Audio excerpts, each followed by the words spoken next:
Greetings, hockey fans, and welcome to Blackhawks Banter, where we discuss everything Chicago Blackhawks.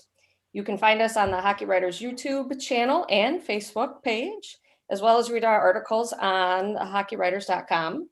So be sure to like, subscribe, and follow us accordingly.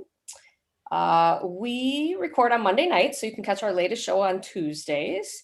And we are just one of many Hockey Writers shows, including the Grind Line, which discusses everything Detroit Red Wings.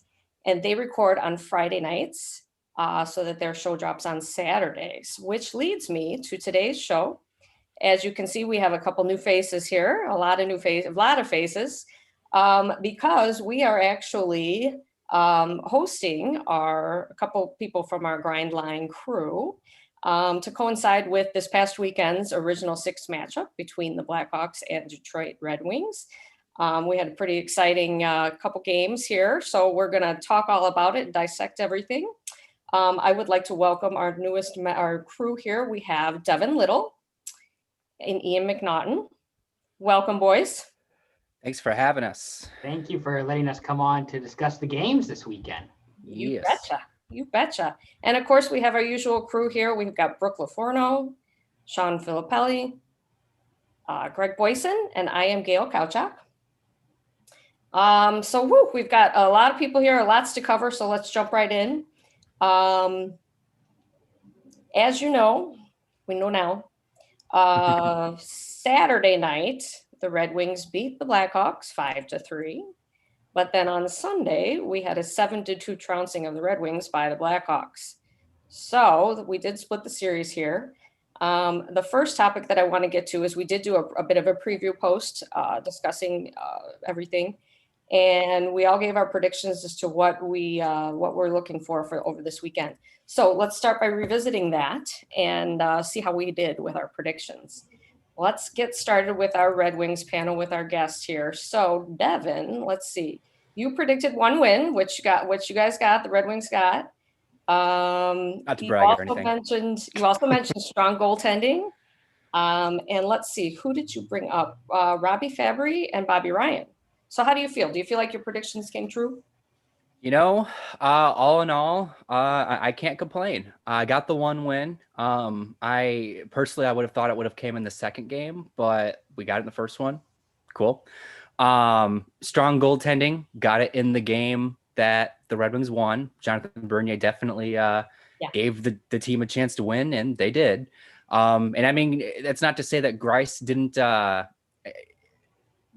hold up his end. He kind of fell apart towards the end, but he held them in at least for the first half of the game, right? And then Bobby Ryan and Robbie Fabry.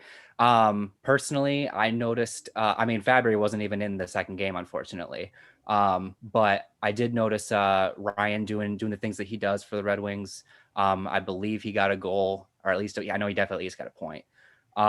But the player that stood out to me was Evgeny Svechnikov, which, yes, I kind of struck while the kettle was hot on that one. He got called up and he made a big impact this weekend. So I was super excited about that. Yeah, the other Svechnikov. Yes. I actually read. I don't one of you guys. I read the post that you guys did on that, and it's an interesting story about him. So yeah, pretty exciting. Excited for you guys that hopefully that'll work out. I hope for him, yeah. Yeah, right. Okay, I've got to go to Ian now. Ian predicted that Nikita Zadorov, defenseman for the Blackhawks, was going to score his first goal as a Blackhawk. And that's just such a wild and crazy thing to pull out of the air. And Zadorov scored his first goal as a Blackhawk. How the heck did you do that, Ian? You know, Gail, I might know what I'm talking about.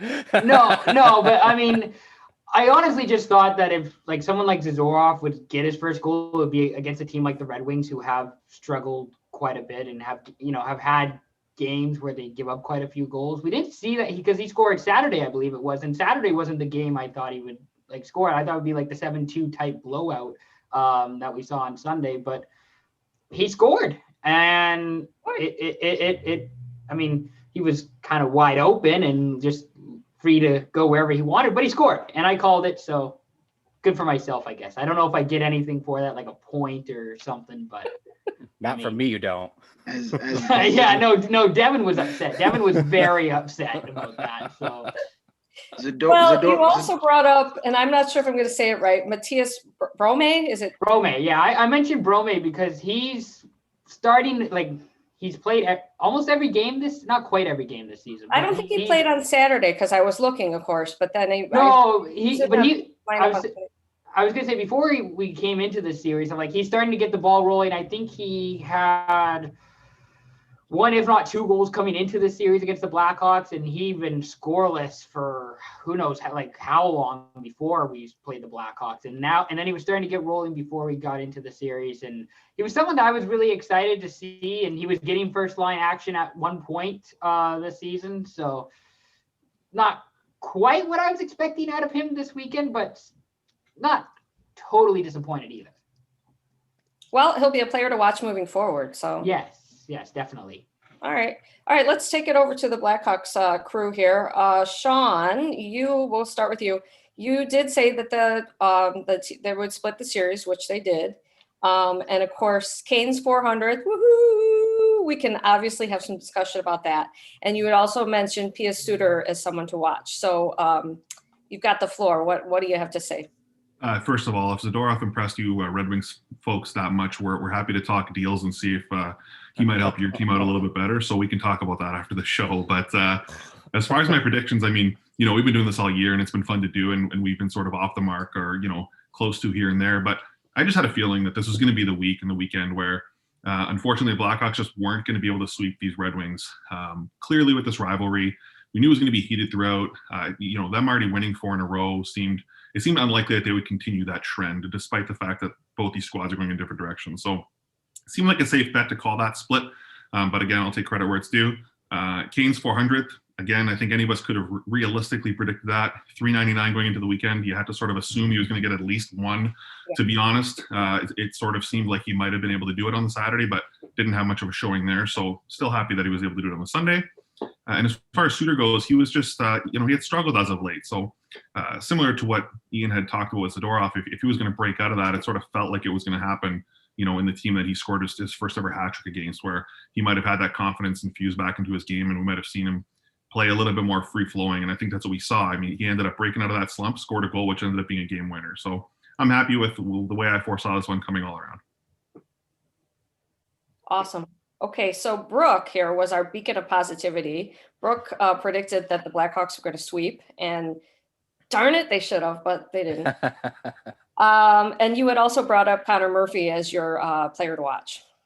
Well, it's like I feel like all of you guys are psychics, and my predictions were probably the most far off. I don't know what I was thinking, but I thought that by picking Connor Murphy as my player to watch would be a safe one because the last Detroit series he was out with an injury. So I figured, and we also struggled a little bit defensively in that series. So I thought with Connor Murphy back, we would probably be better defensively, but he didn't really have a very good series. That was kind of like a rare down point for him, I think. So that was way off. And like I said, I thought we could have a chance to sweep. I thought we'd have a good chance, but like you said, I get it. Everyone's an NHL team. Everyone has a chance to beat anyone on a given night. It just, I'm happy with the split though. I'm happy to get one win out of it, I guess. But yeah, my predictions were really off.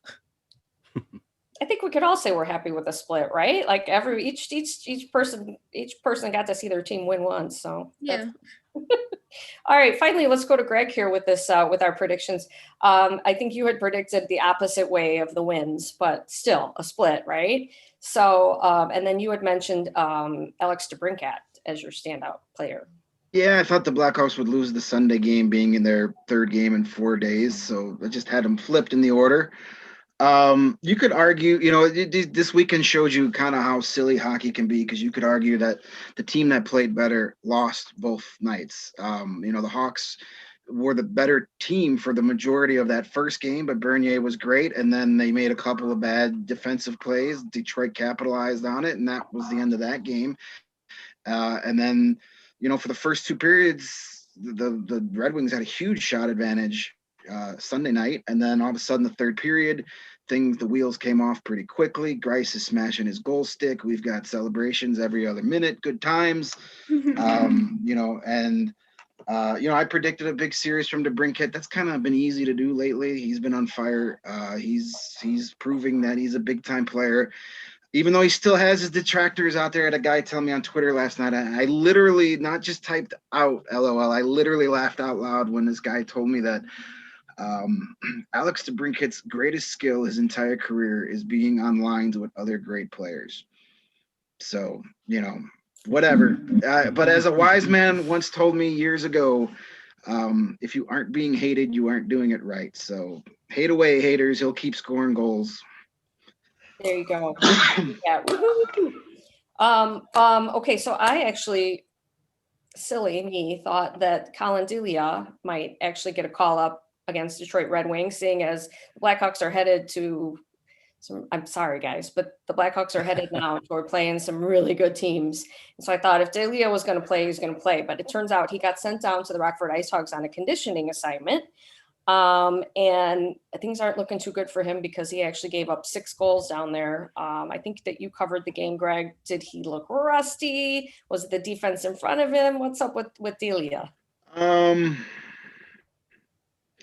It's hard to say and give a judgment after one game. Yeah, maybe a little bit of rusty, but his rebound control was terrible, which has been a problem for him.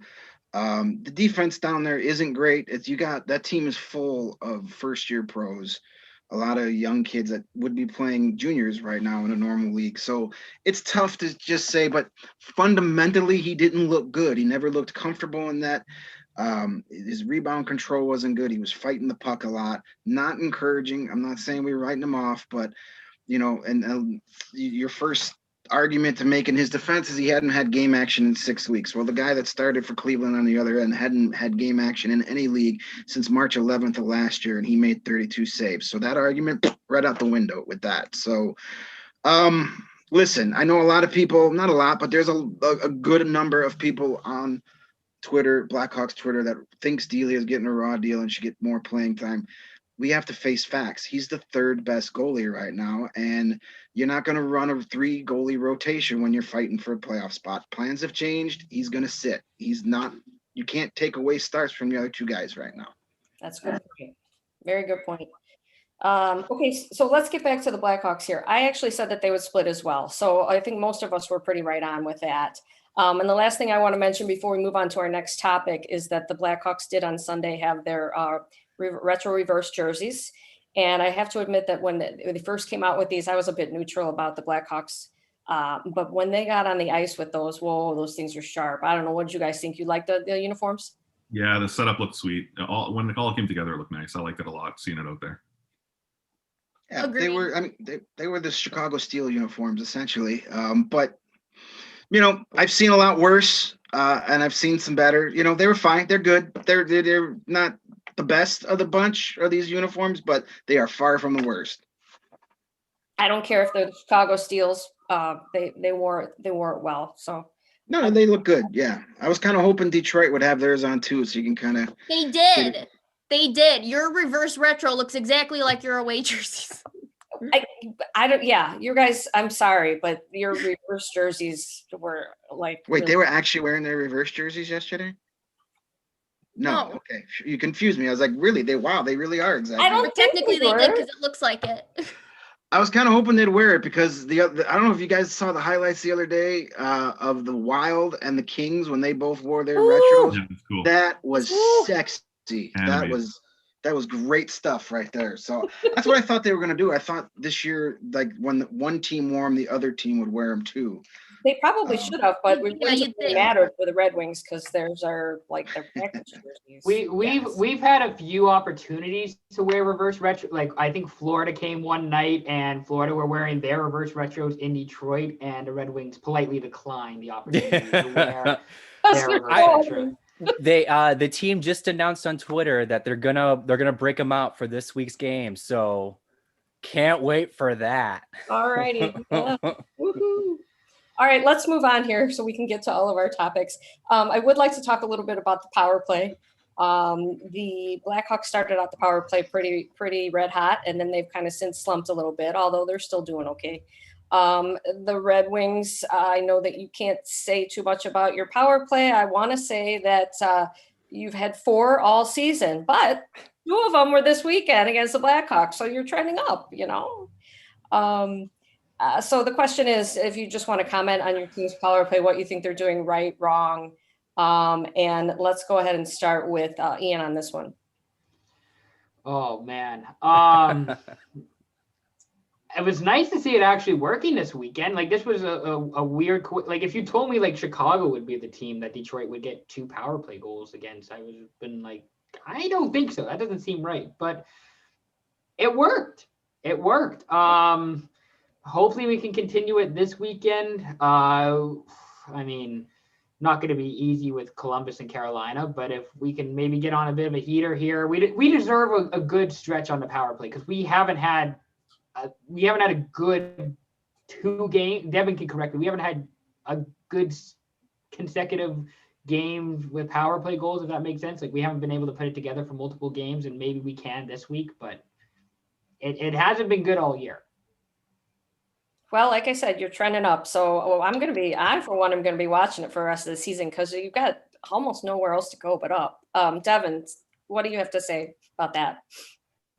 Well, who knew that Dylan Larkin was holding back the Red Wings power play? Holy cow. I wouldn't have guessed that. But in all seriousness, it's funny to see the Red Wings and the Blackhawks play, because they are on 2 completely different ends of the spectrum, right? And I think a lot of it comes down to the collection of talent that there is, just straight up. I joke about Larkin holding back the power play, but in all seriousness, he's their best player. And I would say that the Blackhawks have at least 2 players that are at his level, if not better, in Cannon DeBrincat. So when you have those guys that you can put on a power play and just feed them minutes on at will, you're going to score more goals. The Red Wings have just been streaky to a T. I'm talking about guys like Mantha, Zadina, even Fabry. They've got guys that can score, and they just, whether it's a formation thing, whether it's a personnel thing, they just, clearly haven't gotten it done. So, yeah. Okay, well, let's talk a little bit about the Blackhawks power play on that note. Brooke, power play. Well, they're still good, but when they're good, they're doing everything right. They take quick shots, they're decisive, their skating is good. And then when they're bad, it's like they go completely off the grid. They start getting way too fancy. Their passes go all over the place, out of the zone, everywhere. So I don't know. It's either but for the most part, it's good. It's just, it feels like that's a rarity, but like I said, we've kind of hit a little bit of a slump. We got a couple, but still, we should be still on a good track, I think, going forward. What do you have to add to that, Greg? It's obviously, they started off red hot, and you can't expect them to keep scoring at that clip as they did. And I've been saying for a couple of weeks here that, I'm worried about when that does come back to earth, and we're starting to see signs of that because they haven't been very good at 5-on-5. It's been better the last couple series, but that's when they're really going to run into trouble. And March is just a brutal schedule. So if the power play starts slipping and the PK starts slipping and they can't figure out a way to score on 5-on-5, this could be a rough month. But hopefully the power play keeps it going and they can keep contributing, because they're going to need it. And then just a quick point to mention on Devin's point about Larkin. Sometimes when you lose your key focus on the power play, it actually will improve it at first a little bit, because we can attest to that here in Chicago, especially last year. Our power play was 4 guys stand around and hope Patrick Kane scores. So if you take away that guy that they're all just going to stand around and watch, then that forces everybody to say, well, maybe I'll try and score a goal. So maybe that's what you're seeing a little bit right now. I'll make a point to that as well, but let's go to Sean first. Sean, what do you have to say about the power play? Yeah, obviously it's dipping a little bit on the Blackhawks side as of late, but the reality is they're still first in the league, if I'm not mistaken, capitalizing 33% of the time overall here. So We might just be a little bit spoiled as far as how hot it was to start of the season. But even if it averages out and they still maintain a decent percentage there, I think we're okay. Greg alluded to it. Just got to see them playing a little bit better 5-on-5, which I think we've started to see as well. So I think it's going to balance itself out in that respect. I think what's working best for them, as obvious as this sounds, it's just what comes to mind right away, is the fact that they're getting scoring from both units. DeBrincat, Janmark, Kane, Kubalik, Strome, Kurashev, Soderberg. These guys are all contributing, and that's obviously going to add to a successful power play. To Devin's point, if they're all relying on one player in Larkin and he's not doing it, then who is? Whereas we've been fortunate and we've been getting that from a lot of different angles. So these players are coming in hungry. They're all taking their chances when they get them. Like Greg said, no one's just sitting around waiting for Kane to do it, because all the players I just mentioned have multiple goals on the power play. So I think we're just fortunate and luckily seeing these guys come out and all take their chances and capitalizing on those chances. Yeah, that's my point exactly. The Blackhawks actually, I think one of the reasons why they did slump is because they lost 2 players in Andrew Shaw and also Dylan Strome recently from the top power play unit, both to concussion protocol. So you got Carl Soderberg stepping in and you have Ryan Carpenter stepping in. You're thinking, what the heck? Well, wouldn't you know it, Soderberg scored twice in the power play last week, and Carpenter scored one just this past on Sunday.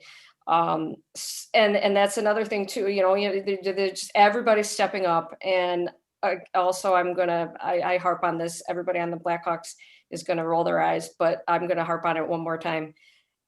To focus on that second unit every single time that they come up, they're getting chances. And I think that Colleton is actually getting to the point where he trusts them and he's giving them more time, and he's going to rotate that in more. And so I think that that's going to help the power play be successful as we go forward here.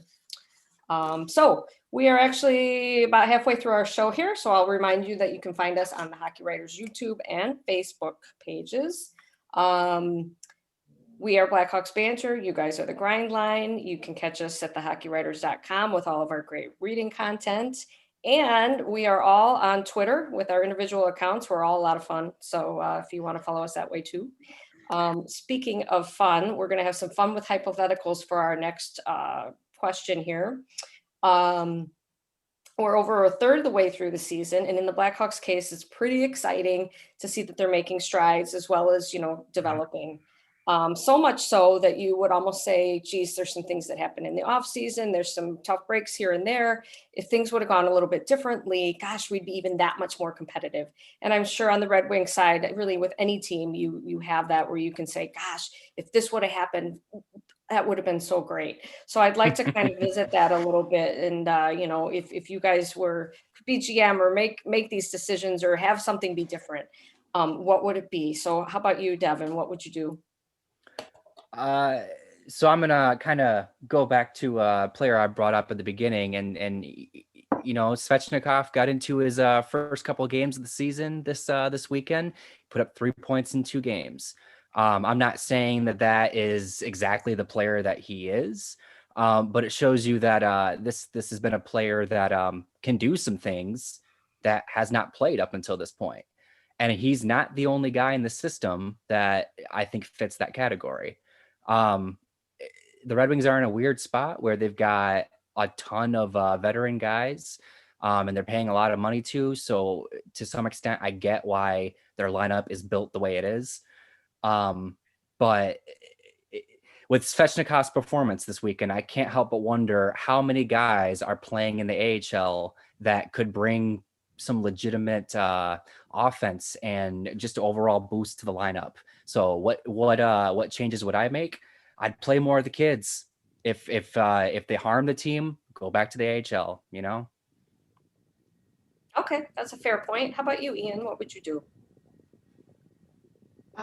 Yeah, I mean, kind of like Devin, play the young kids. I mean, there are times this year where the young kids have actually made positive contributions, and then they either get sent to the taxi squad or they get sent down to Grand Rapids. And I get that you don't want to be the winning team, that you're still trying to play for a draft pick. I understand that, but I would like to see the younger kids get a bit more time.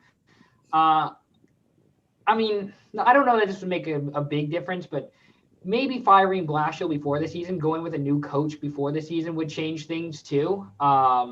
I mean, again, I don't think the team would be any different. Like, I don't think they're a better team without, like, I think the record would probably be the same considering the roster of players. But if we're like, last year was such an awful year as a Red Wings, so bad last year. Like, I feel like you could have just moved on from the coach after last season and tried something new this season. So I guess if there was one thing I would change, it would be getting rid of Blashill. Okay. I thought you guys would say that you guys would want to sit Larkin, just bench him the rest of the season. I say some crazy things, but that's too crazy. That's a bit out of my realm, and I say some weird stuff. But Wishful thinking. Now, if Pat were here. Yeah. If Pat Brown was on the show tonight, he probably would have said something. We wouldn't have enough time for the bashing. Huh? All right, let's move on to the Blackhawks. What is something that you would change, Greg? Even though I supported it at the time, I would not have sent Kirby Dach to the World Junior Championships because, man, would he be fun watching on this team right now. I said in our season preview episode, the two most important things, or at least the two things that I'm most excited about this season, was the development of Kirby Dach and Adam Boqvist. And, Boqvist was disappointed, but, he's been pretty good the last handful of games. I think he's starting to get a little confidence back. But Kirby Dach, God, he's a special talent, and to be able to have him on this team and grow and play with these young guys, it would have been so beneficial for everybody involved. So it just makes, it sucks what happens to him, and then to just see what's going on and he's not a part of it. It just twists the knife in a little bit further. So yeah, Kirby would have stayed home in hindsight, but that's what hindsight is. It's always perfect. All right. How about you, Sean? I'm going to go back to something I've said on the show, and I said it from the second I saw it happen. I'd really want to revisit that Saad trade. Getting Zadorov into this lineup as a return just never made sense to me, and it still doesn't. We're seeing what he's doing out there, despite Ian's amazing prediction that he'd get one in the back of the net, might be the only one we see him get all season at the rate he's going. He just doesn't look like a good fit. And to be honest, it's great that the Blackhawks are obviously surprising many, including us, and that's fantastic. Obviously, we love to see that. But the point is if they were able to build a little bit more of their prospect pool, even more than what they already have, they would have been all the better for the future. So even if it didn't create a return that they could throw right in the lineup right now, they have a plethora of D that they are already waiting to come up. They just sent back Kalynuk. They could have had him come up and develop a little bit quicker alongside guys like Boqvist. Instead, they got Zadorov in. Never made sense. Still doesn't. I'd love to revisit that and see if we can get a better return. Even if it was, for future consideration, I would have taken that. But hits, all those hits. We wouldn't have those hits. Come on. Eddie and Pat love their hits. He's actually starting to fit in a little bit better. So don't give him too much credit. All right. I'll stop. Okay, Brooke, what would you change? I actually agree with both Greg and Sean, but my thing was, and now I kind of just thought of it from the game yesterday. Again, Kubalik's ice time and Kurashev's ice time are bothering me. They're kind of like really lopsided and all over the place. And what did Kubalik have? Like 8 minutes of ice time or something in one of the games that I saw on Twitter. I was like, okay, what's Colleton doing? Like, there's a couple things I was like, okay, he fixed. Like the overtime thing, he's not getting as weird about that. And the shootout thing, he got better at that. And then all of a sudden we're screwing up ice times again. I don't know. I still think Kurashev should get more ice time than he gets. And then Kubalik, I don't know why he's all over the place all season. I don't get it, but it's annoying, and he needs those minutes to contribute. So that's annoying. That's what I would change.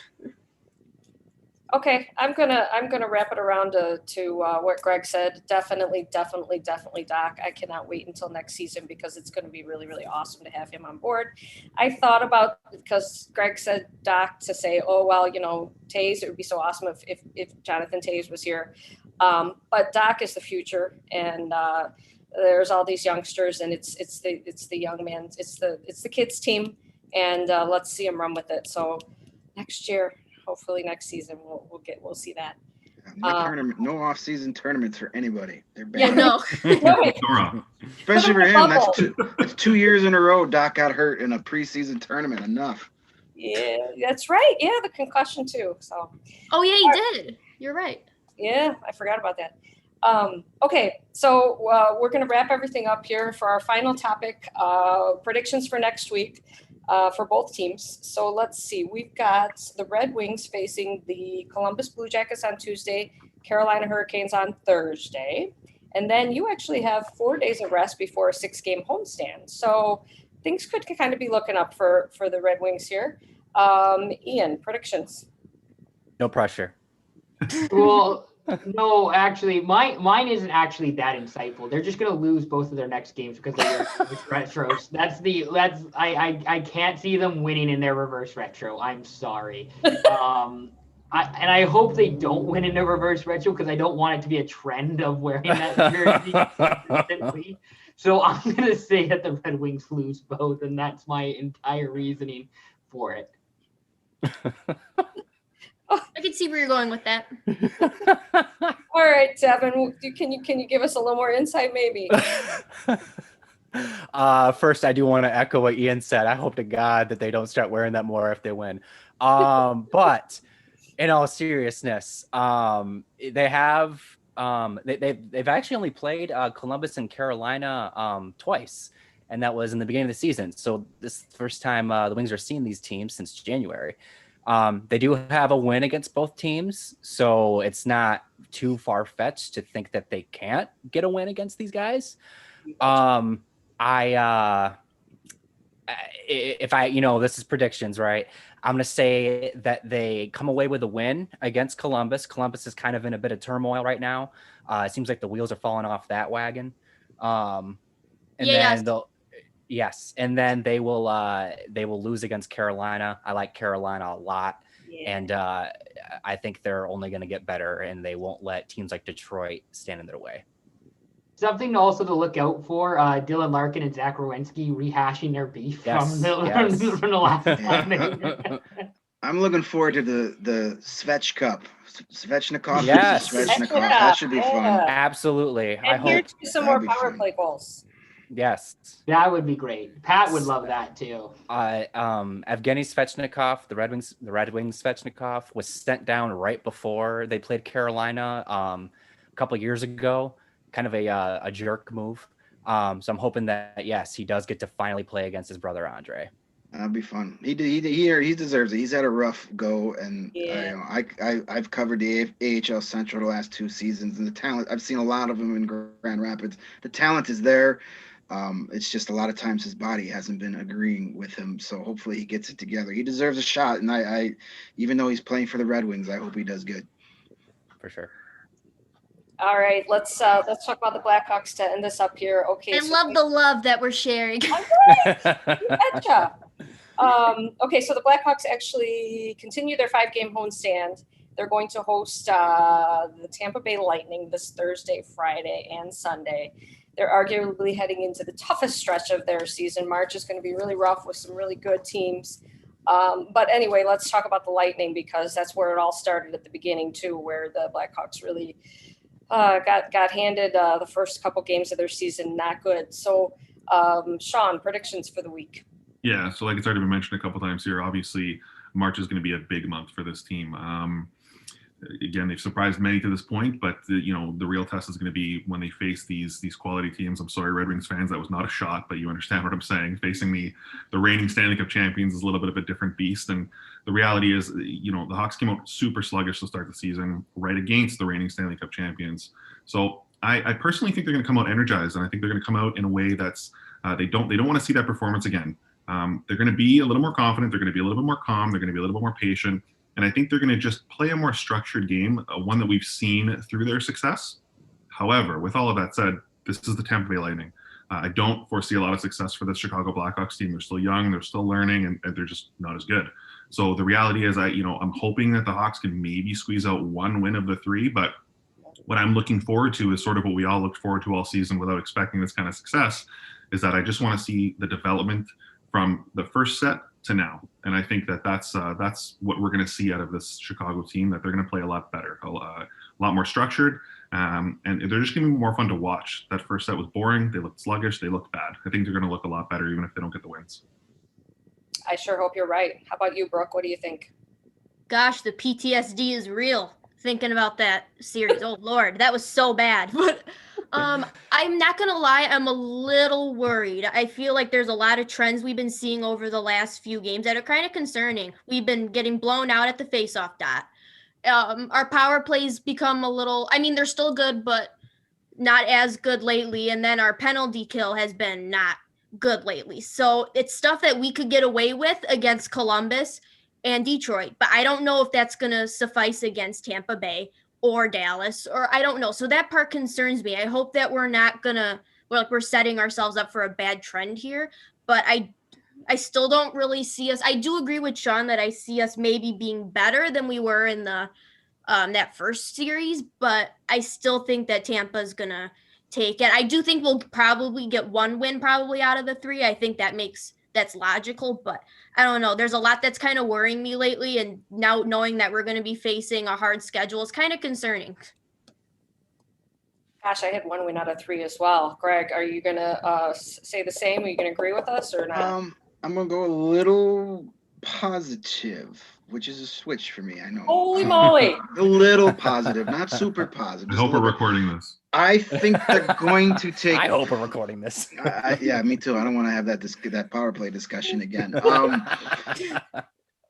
I think they're going to take 3 out of a possible 6 points. So technically, they're only going to win 1 game, but I think they'll take a second game past regulation to get the point, and then they'll lose 1 game. So since I'm being somewhat positive, they'll probably now lose all 3 games and get outscored like 27-2 or something like that. So, well, hell, my predictions are always off, so we're probably going to sweep, right? So, every time I try and figure out exactly what this team is, they go out and do the exact opposite. But they are going to not have it easy against Tampa Bay. It will be better than those first 2 games because it can't get much worse than those first 2. They're a much more confident team. But on the flip side, I'm sure Tampa Bay is too. So regardless of what happens in this series, by the end of this month, we'll know exactly if this team is for real and going to play in the playoffs, or was it smoke and mirrors and a hot power play and goaltending that got us here. So, as Samuel L. Jackson famously said, hold on to your butts because it's going to be quite the month. Greg has been getting very philosophical tonight. I don't know what it is. That's that gummy I had before we got on the air. I'm joking. Well, okay, I'll wrap up by saying I agree with all of that. Again, I think one out of 3 games, maybe an extra point there.